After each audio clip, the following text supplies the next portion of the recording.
Dinodai sepupu. Bab 21. Kejadian serupa. "Ada apa, Mi?" tanya Bara kepada Anita. Mami gak tahu kenapa Amira tiba-tiba ingin loncat dari balkon. Anita sangat takut dan panik. "Apa?" Bara makin terkejut setelah mendengar penuturan ibunya. Hana pun membantu Bara bangkit dari tempat tidur. Lalu mereka mengikuti Anita menuju balkon. Mereka kembali terkejut mendengar Amira yang mengaku akan melompat jika tidak membalaskan dendamnya terhadap Ray. Bara dan Hana saling berpandangan karena tidak mengerti dengan ucapan Amira. Selama ini, Bara sangat tahu kalau Ray mencintai Hana. Tetapi dia bingung kenapa Amira juga menyebut nama pemuda itu. "Maksud kamu apa, Mir?" tanya Bara kepada adik bungsunya itu. "Pokoknya, abang harus kasih dia pelajaran.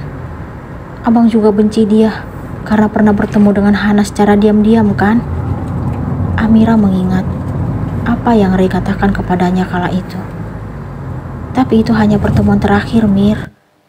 Hana membuka suara. "Apapun alasannya, dia tetap salah karena masih berharap bertemu wanita yang udah punya suami." Amira tidak setuju dengan pembelaan Hana. "Abang percaya sama istri abang? Jadi, kamu gak perlu bahas itu lagi. Sekarang yang abang bingung, apa hubungan kamu dengan Ray? Kamu mau berbuat nekat karena dia?" Bara ingin tahu apa alasan Amira hingga meminta dirinya balas dendam kepada Ray. "Kalau abang gak mau memenuhi permintaanku, aku loncat." Amira memberikan ancaman, lalu menurunkan salah satu kakinya. "Amira, jangan!"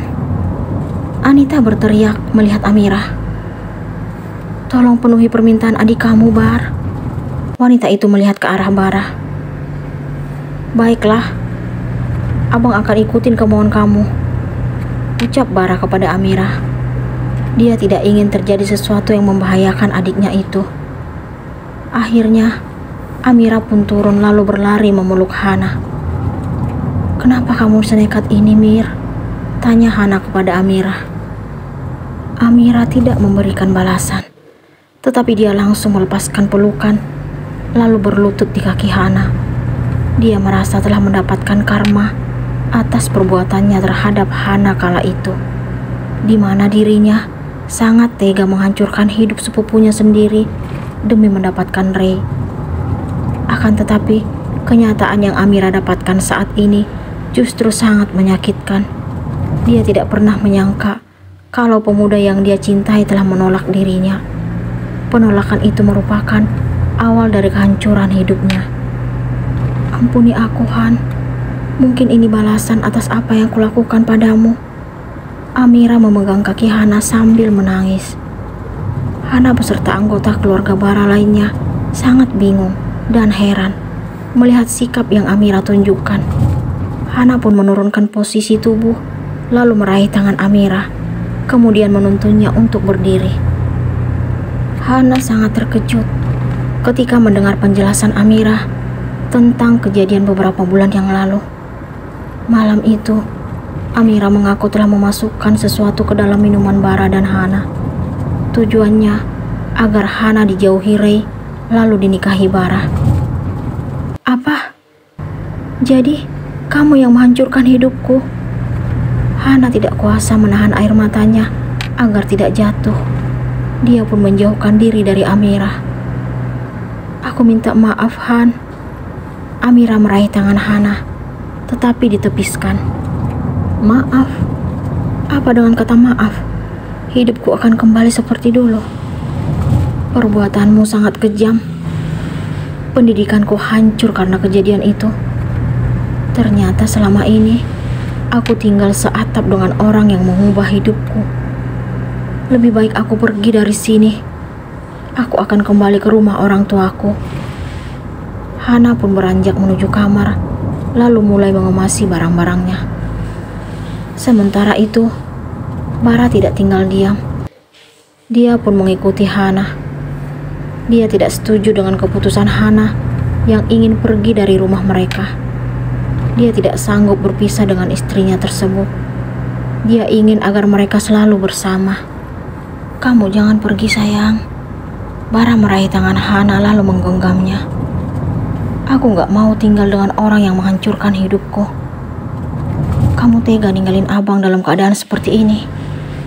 Pokoknya, abang gak mau pisah. Kalau kamu keluar dari rumah ini, abang juga ikut."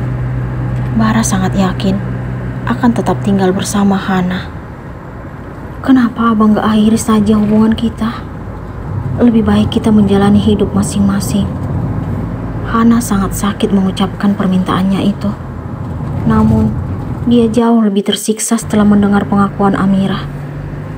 "Sampai kapanpun, kamu akan tetap jadi istri abang. Pokoknya, abang akan ikut kamu." Bara tidak mampu untuk tidak menangis di depan Hana. Hana sangat bingung dan tidak tahu harus bagaimana sekarang. Di satu sisi, dia tidak terima dengan perbuatan jahat Amirah. Namun di sisi lain, dia telah jatuh cinta kepada Bara. Dia tidak pernah menyangka akan memiliki perasaan lebih terhadap laki-laki yang membuat dirinya tidak suci lagi sebelum menikah. "Abang jangan seperti ini. Abang belum pulih total. Abang harus istirahat." Hana merasakan tubuh Bara kembali hangat. "Abang lebih baik sakit, asalkan tetap bersama kamu." Hana sangat terkejut mendengar ucapan Bara. Dia pun menempelkan jari telunjuk kanannya ke bibir Bara sambil menggeleng. Semenjak dia memiliki cinta dan mengetahui suaminya itu tidak bersalah atas kehilangan janinnya, dia ingin selalu bersikap baik. "Kamu serius akan keluar dari rumah ini, sayang?" tanya Anita ketika Hana akan berpamitan pulang ke rumah orang tuanya. "Maafin Hana, Mi. Hana gak terima dengan tindakan Amirah." Hana memberikan balasan. "Apa kamu tahu apa yang terjadi terhadap Amirah? Hati Mami sekarang hancur, sayang." Anita tidak mampu untuk tidak menangis setelah mengetahui apa yang terjadi terhadap Amirah. "Apalagi yang terjadi dengan Amirah, Mi? Apa dia mau loncat lagi dari balkon?" Bara pun membuka suara. Anita mengembuskan napas berat, lalu mulai menceritakan kejadian yang menimpa Amirah. Anak bungsunya itu telah mengalami hal serupa dengan yang Hana rasakan beberapa bulan lalu.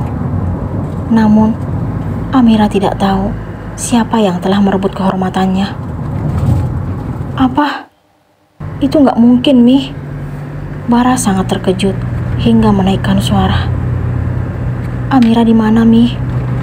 tanya Hana dengan suara bergetar karena menahan tangis. "Dia di kamarnya, sayang." Tanpa berpikir lagi, Hana langsung beranjak menuju kamar Amirah yang tidak dikunci. Dia tidak sanggup lagi membendung air matanya agar tidak jatuh. Dia langsung memeluk Amirah yang sedang duduk di tempat tidur. "Kamu jangan pergi dari rumah ini, Han. Aku benar-benar minta maaf." Hana masih tetap memikirkan niat Hana yang ingin pulang ke rumah orang tuanya. "Aku gak kemana-mana, Mir. Aku akan tetap di rumah keluarga suamiku." Hana tidak ingin melihat Amirah memikirkan niatnya yang ingin meninggalkan rumah. "Kamu serius?" Amirah melepas pelukan. Dia sangat bahagia mendengar jawaban Hana. "Iya, aku bersedia jadi teman curhat kamu seperti dulu." Hana berusaha tersenyum, walaupun hatinya sangat sedih setelah mengetahui apa yang terjadi terhadap Amirah.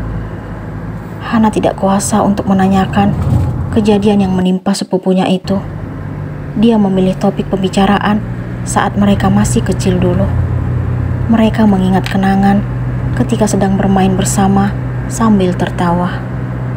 Sementara itu, Bara tidak mengerti kenapa Amirah mengalami penderitaan seberat itu. Walaupun Amirah yang merencanakan kejadian beberapa bulan yang lalu, tetapi Bara tidak ingin terjadi sesuatu yang menyakitkan dan memalukan terhadap adiknya itu. "Kenapa Amirah mengalami hal seburuk itu, Mi?" tanya Bara kepada Anita. Anita pun menceritakan apa yang terjadi terhadap Amira malam itu. Sebelum kejadian tersebut, Amira mengungkapkan perasaannya kepada Ray, tetapi langsung ditolak. Oleh karena merasa tersakiti, Amira memilih pergi bersama teman-temannya ke pub. Amira mengaku tidak ingat lagi apa yang terjadi selanjutnya setelah meneguk minuman yang diberikan salah satu temannya. Saat dia tersadar, dia sedang berada di sebuah kamar dengan tubuhannya ditutupi selimut. Dia tidak melihat orang lain di ruangan itu. Ini nggak bisa dibiarkan. Aku akan mencari tahu siapa pelakunya. Bara mengepalkan tangannya. Aku tahu siapa pelakunya, Bang. Sandra tiba-tiba muncul.